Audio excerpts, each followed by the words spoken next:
After an intense Belgian Grand Prix, the 2025 grid has taken shape with two big driver announcements. Carlos Sainz has announced a 2-year deal to join Williams after rejecting offers from Audi and Alpine, with a second announcement shortly afterwards from Red Bull that Sergio Perez will stay with Red Bull for the rest of the season, despite intense speculation that he would be out of the car. But first up, Carlos Sainz. He's announced a deal with Williams that will take him from Ferrari to Williams for next year. Alex, did this come as a surprise to you? Sort of yes and no. I mean, we'd long known that Williams was trying to get Sainz. You know, the sort of Sainz's interest in the Sauber Audi project. Well, obviously, with that lack of results, had sort of had gone away. But Williams itself got a bit frustrated that Sainz was not willing to go, okay, yeah, actually, I'll sign the deal. You're my choice. There we go. He had his head turned, as we know, by Alpine. Flavio Briatore turning up back in the paddock, very controversially, making a big offer to Sainz. You know, the potential, the massive changes. He's obviously got that vision for the team, it becoming a customer engine team, and probably getting Mercedes power units if he can get sort of all things done with French employment and unions and all the laws in France. If you can get that sorted with its engine plant, that's the sort of big hurdle towards it becoming a customer. But anyway, that potential was there for Sainz. He was like, right, I just want to take a long time to think about it. And Williams sort of going, well, actually, hang on a minute, just commit to us or don't. Like, they're not willing to sort of just be passive in this. They wanted to be, as Audi said earlier on in the season, a player. But in the end, Sainz coming back towards that side, I think ultimately the trump factor there is the stability at the team. You've got James Vowles, proven track record at Mercedes in terms of his role as a strategy engineer and sort of wider strategy, sort of motorsport wise, big programs there. Plus, you know, the fact that he seems to be doing okay as a team principal from what we can see. So yeah, I think that combination plus the fact that Williams too have got a Mercedes engine for 2026. It's not a massive surprise that they are sort of the best of the bad options for Sainz. Ronald, we know that Carlos Sainz and his management team were talking to pretty much every single team in the F1 paddock. What do you think was the final nail in the coffin, or the straw that broke the camel's back that made him sign for Williams over the other teams, specifically Audi? Well, I think there are two main factors in this, and I would like to pick up where Alex finished, basically, because it is true, it is the best of the bad options, because that's why it took so long. Let's be honest about it. Carlos said many times, I feel like I'm in the shape of my life. I want to be in a competitive car for 2025. So that's why he was waiting for something to happen, basically waiting for Max, because if Max would make the move to Mercedes, he wanted the Red Bull cockpit. If the Mercedes job would be there for him, he wanted to take that, but there was no movement whatsoever there. So then he had to make his mind up between the teams that were really chasing him, Alpine, Audi project, and Williams. And then I think that he made the right decision. If you look at all the turmoil going on within the Audi project, then you don't want to be involved in that, I reckon, even though the relationship with Mattia Binotto is a good one. Same with Alpine. Maybe it makes sense to continue as a customer team, but still there are so many question marks over the project, as there have been like for 10, 15 years already. So also in that regard, I think stability is key. And the second factor, I feel, is the relationship with James Vowles, because both Vowles and Sainz have spoken about it quite a lot. And they said we had like a couple of nice chats into the late night, which was good because it was about both Carlos's mindset. He was willing to wait for Red Bull or for Mercedes, but also about the perspective that Williams could give him. And I think he's quite convinced, he quite believes in the plans that James Vowles has. I mean, they're bringing new technical people on board. They have, as Alex already pointed out, they have the Mercedes engine for 26 that a lot of people believe in. And I think Vowles himself is proving that he's the right man for the job as the team principal. So then the whole package just seems a bit more stable, a bit more convincing that what Audi and Alpine can offer him at the moment, because I'm sure that as every single F1 contract, there are clauses in here. But I think based on the knowledge we have now, it fully makes sense for for Carlos to go that way and to be partnered with Alex Albon. Yeah, Alex Kalinauckas nodding away at all those points there. Ronald, staying with you for a second and talking about maybe consistency and turmoil, what about Logan Sargeant? Where did it go wrong for him? Well, I think it's just a new reality for Williams at the moment, looking at the ambitions they have, looking at the steps they make as a team. With all respect to Logan, basically a different driver lineup fits to those ambitions. And I think Logan he had quite a journey. He came from the Williams Academy, got the F1 seed. But now I think for the team, it's time to move on. And also financially, that's the case, because we all know that Logan brought in some sponsorship money also.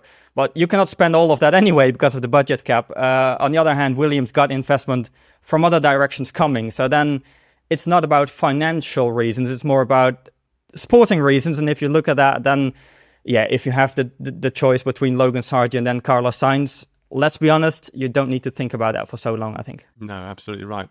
So what about the intra-team partnership then, Alex? To come to you first on this one, Carlos Sainz and Alex Albon, how is that going to play out? What do we think that's going to bring? Yes, I think probably part of the reason why I was nodding along, Bryn, was Ronald's little stumble about Williams being a good fit for Alex. And I was like, yeah, actually, you know what, that would be a good fit for me, I think. You know, historic team, seems to be going places, like what they're doing there. But anyway, yeah, Alex Albon, Carlos Sainz. Yeah, it's not, I don't see it being a particularly combustible place at Williams. I think you've got two very clever, very polite, very just well brought up, nice guys at the team there, you know, and Williams, I think, will benefit from that, considering, you know, stability when you're in a rebuilding phases is ultimately prized. So yeah, I think, I wouldn't expect to be too many flashpoints, fireworks. I mean, that said, Carlos Sainz and Charles Leclerc have gone wheel to wheel pretty ruthlessly, especially in the early part of this year, but nothing's actually boiled over. And from what we've seen with Leclerc wishing Sainz on his way, leaving Ferrari, the relationship seems to be holding up there. So yeah,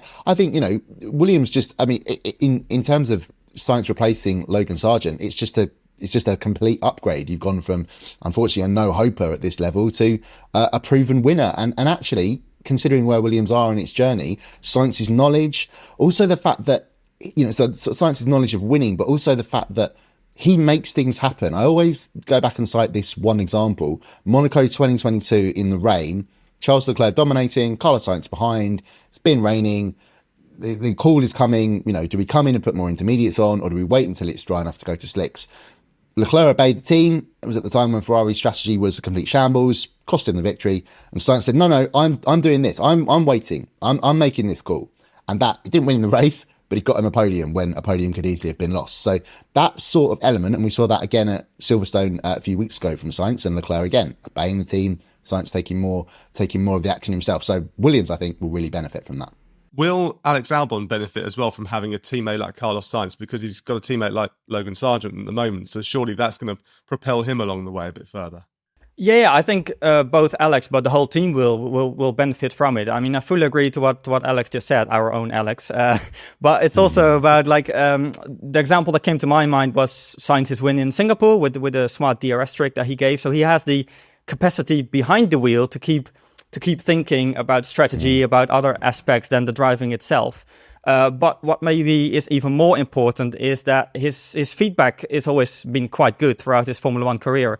And I feel that's the same with Alex Albon. I have to go back to Abu Dhabi 2021. After Max won the World Championship, I was talking like for 10-15 minutes in the paddock to Alex Albon about his role in the 21 season, about what he did behind the scenes in the simulator, how he was able to contribute to the car development. And I was quite impressed by the level of detail that he was able to explain everything in. And I feel Williams need that. They have Alex bringing that in. They get Carlos bringing that in. And it's not only for 25, but it's even more for the huge overhaul in regulations for 26. So I think what you need is two experienced drivers that will not do anything stupid on track, but that are both able to contribute with good feedback behind the scenes. And I think that's exactly what Williams will get with this lineup. Let's move on then from one driver to another, and from Carlos Sainz to Red Bull and to Sergio Perez. It was a bit of a surprise, maybe. Everyone seemed to assume he was going to be out from the team, given his struggles that he's had all year, and in particular, his failure to meet the ultimatums that the team seemed to be setting down. What do you think, Alex, convinced Red Bull to stick with him? Well, there's a lot of chatter at the moment about, you know, the Mexican sponsorship money that he brings, the amount of Red Bull cans sold in that country, you know, Perez's home country. But I think more than that, ultimately boiled down to who have Red Bull got to replace him, and will they do a better job in that car? You know, I think, don't underestimate the fact that Perez is very well liked within that team. We talked about, you know, the benefit of a non-volatile, stable driver lineup. largely, there was the flashpoints around Monaco in 2022, Brazil in 2022.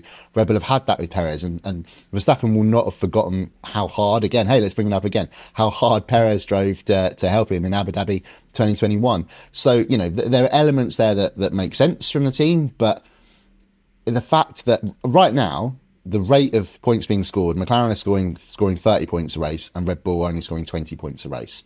Now that shows you how close everything is right now, but it also shows you how wildly imbalanced the Red Bull driver lineup is. And if it carries on at this rate, McLaren will catch Red Bull in the Constructors' Championship around Singapore. They'll probably be level then. I don't know if they'll necessarily be ahead, but ultimately that's the real risk for Red Bull. But as I said, what have they got to replace him with? Daniel Ricciardo? Very interesting, very entertaining lineup that would be again with Verstappen and Ricciardo. But I don't think he's proved that he can still cut it at the top level, and has had so many chances, and it's not there. So what else? They clearly don't want to promote Yuki Tsunoda. There is absolutely no confidence in his confidence that it will remain there alongside Max Verstappen, given what we've seen to Alex Albon, to Pierre Gasly, ultimately to Daniel Ricciardo kind of running from a fight in 2018. And then look what happened for Tsunoda in Budapest. All the Red Bull drivers were told, couple of races for the summer break, show us your best, because there's real risks to some of you and real potential upsides to others. And Tsunoda went and smashed his car in qualifying in Hungary. So yeah, and then you've got Liam Lawson, who seems to be able to cut it whenever they've thrown anything his way, but they don't want to risk putting him into the Red Bull alongside Verstappen. And if it all goes wrong, again, to cite the Alex Albon example from 2019, 2020, that can destroy a driver's potentially career if they can't cut it, if their confidence dims or whatever. So yeah, ultimately Verstappen is the problem here. It's also Red Bull's. Well, he's Red Bull. He is Red Bull. He is what is winning everything for Red Bull at the moment. But they got him in so young. They destroyed other driver relationships, Carlos Sainz, along the way. They can't, they've been trying to replicate that ever since. And everything they've tried going up against a driver as brilliant and also as just single-mindedly, ruthlessly brilliant as Verstappen means the other car can't take it, or the other driver can't take it. So yeah, it's sort of, Verstappen is everything for Red Bull. It's both its blessing and a curse, if you want to make a very complex situation simple and perhaps a bit of hyperbole. But yeah, I think what else could Red Bull have done? I think it's risky for them. As I said, I think it probably, if things stay the same, which as we've seen in this season, they're not necessarily going to do, given Red Bull started off dominating and now everybody else is winning. But yeah, it's really risky for Red Bull. Yeah, it certainly is. I mean, Ronald, if you look at it as well, and Alex has kind of said that as well, that Max Verstappen has been very supportive of Sergio in more recent times as well, in fact, all the way through. Do you think that's been part of the decision for Red Bull to keep him? And just on top of that as well, what happens if we get to the end of the season and their decision equals they don't retain the constructors? Yeah, that's a tough one. I think the bit on Max and Checo, the relationship is important because, of course, we had Brazil 2022, so the relationship hasn't always been as great. There was a bit of payback for the Monaco qualifying crash.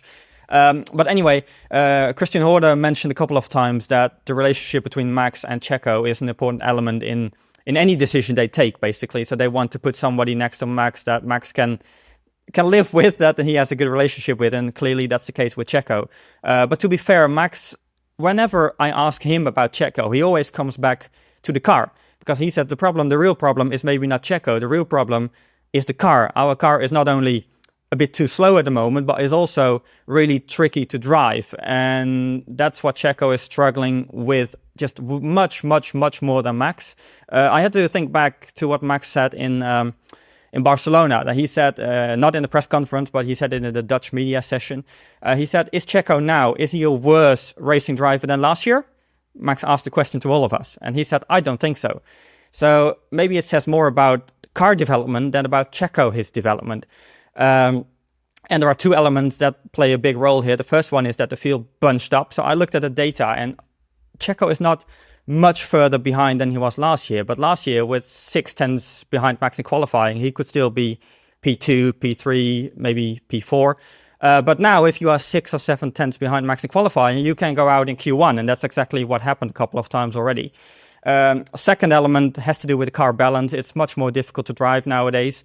And I talked about this theory with some people within Red Bull, and they basically support it. Even technical director Pierre Wache, he said this is pretty much correct. But the theory is that if the car is pretty comfortable to drive, then it's not easy because it's never easy, but then it's relatively easy for Checo to be within an acceptable distance of Max. Now, when the car gets more tricky, Max is the one, as we know, he can deal with it, especially in stable rear end of the car, Max can deal with it. But if that happens, then Checo is struggling a lot more, and then the gap is increasing. But not only that, and also you have to drive it on a knife edge, and then crashes occur more often. What happened a couple of times, including Hungary. So Max said, our first priority has not to be thinking about my teammate. The first priority has to be thinking about the car. But then talking about the constructors, I remember almost 1 year ago in Silverstone, Max was half joking. He was saying, I can win the constructors on my own. We are 1 year on now, and the world is looking completely different. So that's a bit problematic. Not so much maybe for Max, but more for all the people working within Red Bull, and especially the mechanics, because all the bonuses, all the money, the prize money they get is linked to the constructors and not to the drivers' championship. So for them, yes, it's nice that Checo can stay, but for them it's vital that Checo steps up his game and gets in some consistent results after the summer break, because it's not only about, it's costing us in terms of overall, but it's costing them literally money for the team members. So that's an important element we should not forget. It's quite a considerable amount of money. I think Mercedes team members are getting a 10 grand for a Constructors' Championship victory. I guess it depends on what your role is. But anyway, but the point with hoping that Perez steps it up, as Ronald rightly says, they gave him a contract for 2025 and beyond, and he still didn't get any better. So they gave him the carrot, they gave him the stick, nothing worked. I don't see how this solves the problem. He'll have fewer questions, presumably, for the first few races, and then when it hasn't got any better and Helmut Marko continues blasting him to Ronald in the paddock and other Dutch media and the German media, it'll all start again. It just will. I don't see how, unless Red Bull can suddenly make massive car changes, Perez is suddenly able to close the gap to Verstappen that, as Ronald says, is slightly bigger than last year. And with the other teams closer, how does this get better? I just don't see it. Well, it's an interesting point that Alex brings up about both the contract and also by mentioning Helmut Marko, because I feel there's a difference a bit between Christian Horner and Helmut Marko there. That Christian Horner, he explained, I wanted to give Checo the new contract and make it the 2-year deal, of course, including the clauses, but I wanted to get it done early to boost his confidence. And I feel Helmut Marko has a bit of a different approach to racing and to life in general, because he says, we need to put on the pressure. And that's what he does all the time in the media. And he feels that Checo sometimes needs the pressure, because if Checo has all the safety of a 2-year contract, then I wouldn't say he's going to sleep, but then his form can go down a little bit. And then Helmut Marko is the guy that comes out, goes to us in the media and says, well, he really has to step up his game. Otherwise, there will be some kind of evaluation coming. So I think that's also highlighting a bit of a different approach between Horner and Marko within the Red Bull team. It's like a dog with two heads, isn't it? Yeah, with exactly. Marko, with Christian Horner, they're both doing completely different things. And just staying with you, Alex, on this one here, when it comes down to Perez's confidence, you mentioned it as well. He was given a contract that was supposed to improve his confidence. That didn't seem to work. The pressure, surely, for him is just going to keep ramping up and ramping up. Forget confidence. How can you be confident when you've got Helmut Marko being a flea in everybody's ear in the paddock? What are your thoughts on that? Yeah, I mean, ultimately, it comes down to the individual, doesn't it? Like, how good is Perez at compartmentalizing and shutting everything out? And, let's not forget, we're not talking about an NHS doctor under massive pressure, seeing patients every 10 minutes and it all being very challenging. We're talking about a multi-million-pound Formula One driver. His life is not exactly terrible. But it's what he needs to succeed. And as we said, it doesn't seem like whatever Red Bull do, he's getting that. But I think ultimately this is just who Perez is. This is just the level that he is. He's never set the world alight. He's had his moments. He's been good with the tyres, but as we've seen, there are better drivers, including much better drivers, including Max Verstappen. And so, yeah, I think ultimately, unless Red Bull have a better alternative, this is what they're going to get. Just stands for one more question for you, Ronald, and that is to do with Max and his car. He said post the Belgian Grand Prix, the team needs to focus, and you've kind of answered it already, but the team needs to focus on the car and not on who's going to be in the seat alongside him in the garage, obviously. How confident are you, Ronald, that Red Bull are going to take Max's advice and get this car fixed? Well, I think there are two different elements when it comes to Max's advice. The first one relates to some clear weaknesses that the Red Bull car has and that we can all see for like 2 years already. Of course, curb riding, bumps and the slow speed corners. And I feel that earlier this year there was an element of frustration there because Max is already saying it for 1.5 years within the team. And basically it has not changed until now. And Monaco was an interesting test. I mean, going into the weekend, he said in the media, this will be the first real test after Singapore. So I'm interested to see how it will go. And then Sunday, we talked to him in the pen. I asked him the question, okay, how does the car and your feeling in the car compare to Singapore? And his answer was, it's exactly the same. So I feel he was a bit disappointed, maybe a bit frustrated that despite him saying it for 1.5 years within the team, nothing changed really. Then I went to technical director Pierre Wache because the one thing that came to my mind is, can they fix it without weakening the strong points of the Red Bull car? Because my thought was maybe it's just part of the DNA of the RB20. Red Bull thinks that's not the case. They are confident they can fix it.